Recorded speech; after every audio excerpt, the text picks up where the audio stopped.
In the bustling heart of Lagos, where the rich drove past the poor without glancing, lived Amara Nwosu, a woman who had everything people dreamed of, a mansion filled with gold accents, a wardrobe bursting with designer clothes, and a reputation that made everyone envy her.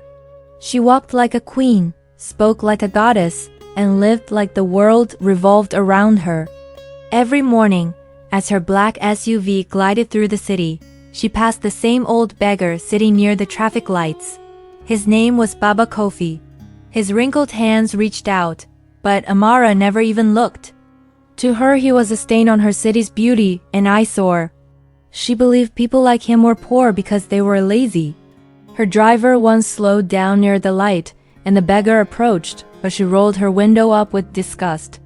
"Why can't he get a job?" she muttered, taking a selfie for her morning Instagram story. Baba Kofi only smiled faintly, his eyes calm as if he saw something far deeper than her reflection. Amara's empire, House of Amara, was the talk of the town, a brand that defined glamour. She attended fashion shows in Paris, charity events in Dubai, and television interviews where she preached about hard work and discipline. People called her Madam Success.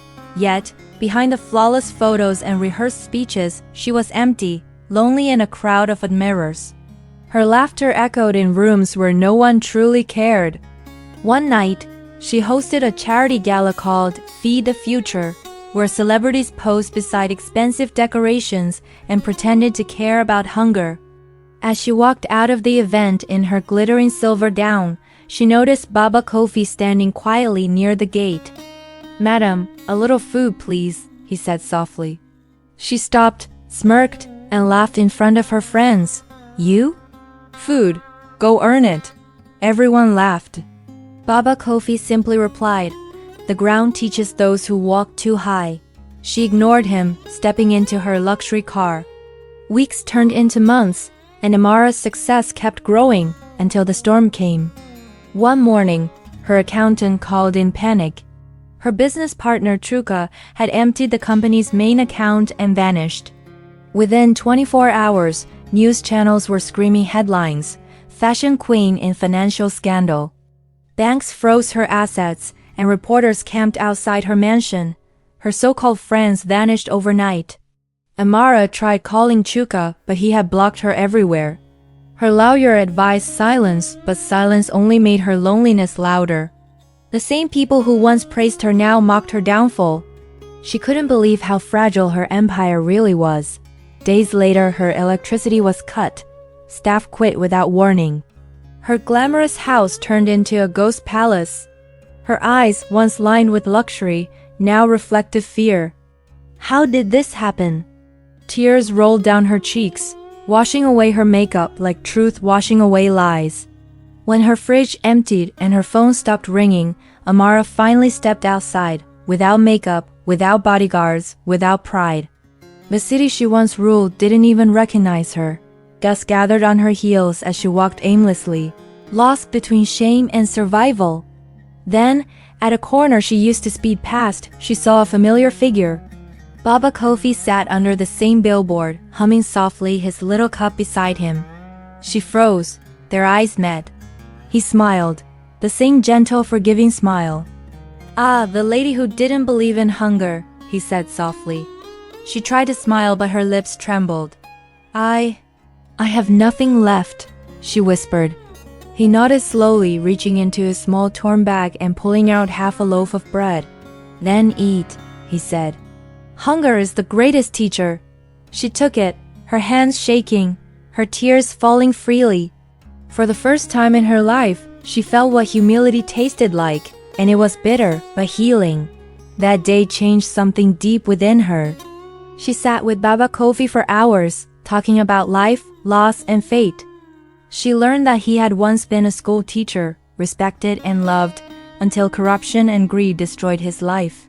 But even after losing everything, he never lost his kindness. "I stopped teaching in schools," he said, smiling. "But life still gave me students." Amara laughed faintly. "And I'm one of them now." He nodded.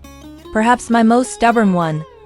She started visiting him daily, bringing food from a local stall, sitting with him in silence. Slowly, people began noticing the once arrogant queen sitting beside a beggar, sharing food. The city whispered again, but this time not with judgment, with curiosity. Something had shifted. Weeks passed, and Amara found herself living differently. The woman who once obsessed over diamonds now counted blessings in small moments. A sunrise, a smile, a shared loaf of bread. Baba Kofi became her guide, her conscience, her silent teacher. He never lectured her. He simply lived in a way that spoke louder than words. True wealth, he told her one morning, is peace when everything else is gone. She listened, and this time she understood. Amara began volunteering at a community kitchen. The same people she once ignored now became her family. She scrubbed floors, served food, and learned humility one task at a time. Every plate she handed out reminded her of that day she had laughed at Baba Kofi. Each act of kindness became a small redemption. Slowly, her heart healed, but scars of her past reminded her that pride can destroy faster than poverty ever could. She often sat near the traffic light where she had once mocked him, not as a queen but as a servant of grace. One afternoon, as she helped an old woman cross the road, a familiar black SUV stopped at the light, the same model she once owned. The window rolled down and a voice said, "Amara?" She turned. It was Chuka, the partner who had betrayed her. Dressed in gold chains and arrogance, he smirked. "You? Here?" He scoffed. "Selling pity now?" Amara's chest tightened. "I'm living honestly now," she replied softly. He laughed. "You could have been rich again if you joined me, but you chose the beggars." She looked at him calmly and said, "I did. And I found what money couldn't buy, peace." The light turned green and he drove off, mocking her. But deep down, for the first time, she didn't feel small. That night, heavy rain flooded the streets.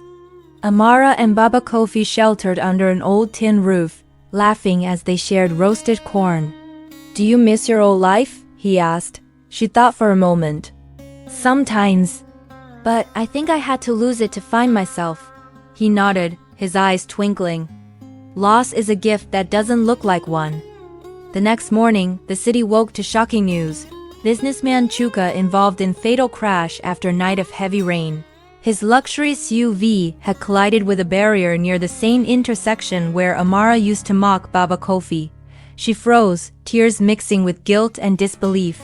Karma had arrived, not with revenge, but with silence. Days later, Amara attended his funeral, not out of hatred, but forgiveness. She placed a white lily on his casket and whispered, "May your soul find what your money couldn't." Baba Kofi stood beside her, proud like a father watching his child finally learn. Months turned into a year. "Forgiveness is the last lesson," he said gently. She nodded. "And I think I finally passed." Months turned into a year. With Baba Kofi's guidance, Amara started a new foundation called the Second Chance Project, aimed at helping street beggars rebuild their lives. The irony wasn't lost on anyone. The woman who once mocked the poor now became their greatest advocate. Her story spread across Africa, inspiring thousands. News outlets that once shamed her now called her the queen who rose again. But she always said the same thing. "I didn't rise, I bowed. And that's when grace lifted me." Baba Kofi grew weaker with age, and one evening, as the sun melted into orange clouds, he told Amara, "My time is near. Don't cry when I'm gone, my lessons will stay." She held his hand, tears streaming. "You changed my life." He smiled faintly. "No, child, life changed you. I just reminded you to listen." That night, Baba Kofi passed away peacefully under the same sky where he had once begged for mercy. The next morning, Amara found only his cup and his hat left behind, symbols of humility and wisdom. She buried him on a small hill overlooking the city. As she stood there, the wind whispered through the trees, and she felt his spirit around her. She smiled through tears, whispering, "Thank you for teaching me how to see." From that day on, every evening, she visited his grave and left a loaf of bread. a silent promise never to forget where she came from. Years later, Amara became one of Africa's most respected humanitarian voices. She built schools, shelters, and food centers across the continent, all in memory of Baba Kofi. Every speech she gave began with his quote, "The ground teaches those who walk too high." The woman who once laughed at a beggar now lived to lift others. Her story became a lesson across generations, a reminder that the richest hearts often rise from the humblest dust. Years passed, and the city around Amara changed. The skyscrapers grew taller, the roads brighter, but her heart remained grounded. Every time she drove past the old intersection, she remembered her fall and her rise. Once, she had mocked a beggar. Now, she stopped for every hand that reached out. She didn't see poverty anymore. She saw stories, pain, and hope waiting to be noticed. One bright afternoon, Amara stood before a crowd of students at a university in Lagos. She was invited to speak on success and humility. Her voice was calm but carried the weight of experience. Once upon a time, she began, "I believed money made me powerful. But life taught me that power without empathy is emptiness." The audience listened in silence, some wiping away tears. "The man I laughed at, Baba Kofi, gave me more than wealth ever did. He gave me sight. He taught me to see the unseen." She paused and looked at the crowd. Every person you ignore may be a mirror showing who you might become. Respect them. Help them. Because when you fall in life, we'll make sure you do. It is those you once looked down on who may lift you up. The hall erupted in applause, not out of admiration, but out of awakening. Students surrounded her afterward, thanking her, some even crying. Her story had become their lesson, her pain, their guide. That night, she walked alone under the same moon that once watched her arrogance. The wind brushed her face gently, almost like Baba Kofi's presence was still with her. She stopped at the spot where he used to sit and whispered, "I did it, Baba. I made sure they see the ones you showed me." Then, she reached into her bag and placed his old tin cup, the same one he used for begging, beneath a new bronze statue that bore his name. The inscription read, "Baba Kofi, the man who taught a queen to kneel." A soft tear rolled down her cheek as she smiled. The streets were busy, horns blaring, vendors shouting, but in that chaos, peace bloomed quietly. Her driver called, "Madam Amara, it's getting late." She turned and replied, "For some things, I'll never be late again." The camera of life panned out. The once proud woman walking away from the past, her shadow merging with the light of forgiveness. The narration echoed softly. Sometimes the poorest man holds the richest truth. Sometimes karma doesn't come to punish, it comes to teach. And sometimes, laughter at another's pain becomes the echo that changes your soul. As her car drove into the golden sunset, the story closed with her foundation's motto appearing on screen. Kindness costs nothing, but changes everything.